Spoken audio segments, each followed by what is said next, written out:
जय गजानन। क्या आपने कभी लाल वर्ण के श्री कृष्ण, श्वेत वर्णा देवी या हरित वर्णधारी महादेव के दर्शन किए हैं? या महादेव के ललाट पर ऊर्ध्वपुंड्र, श्री कृष्ण के मुख पर भस्म अथवा देवी के मस्तक पर त्रिपुंड्र?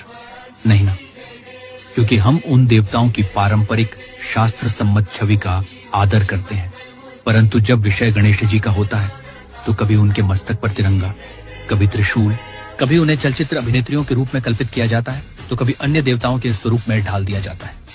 अब तो कृत्रिम बुद्धिमत्ता AI के माध्यम से भी बाप्पा के स्वरूपों के साथ अनुपयुक्त प्रयोग किए जा रहे हैं। उनके मुखमंडल, नेत्र और सूंड तक को विकृत कर दिया जाता है। परिणाम स्वरूप एक ऐसा रूप प्रस्तुत होता है जो न तो शास्त्रानुसार है, न ही सौंदर्य परख। आज के युग में कलात्मक स्वतंत्रता के नाम पर हमने एक विचित्र प्रदर्शन आरंभ कर दिया है।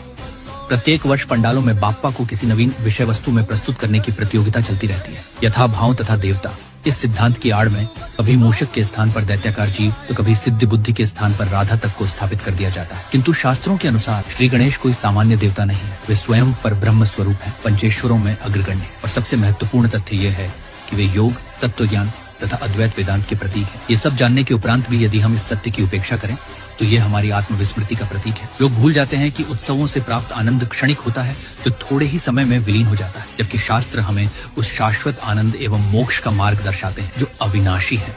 गणपति बाप्पा के वाहन से लेकर उनके नेत्रों तक प्रत्येक प्रतीक का एक गहन तात्विक अर्थ है। इन प्रतीकों के साथ अनधिकृत परिवर्तन करना उस अर्थ का अपमान करना है। इसलिए आवश्यकता है कि हम अध्ययन करें और समझें और करें ऐसी भक्ति जो केवल उत्सव न होकर आत्म जागरण का माध्यम बन जाए। तभी हम अपने समाज, मूर्तिकारों एवं पंडालों में सत्य के प्रति सजगता का संचार कर सकेंगे। श्री गणेशाय नमः।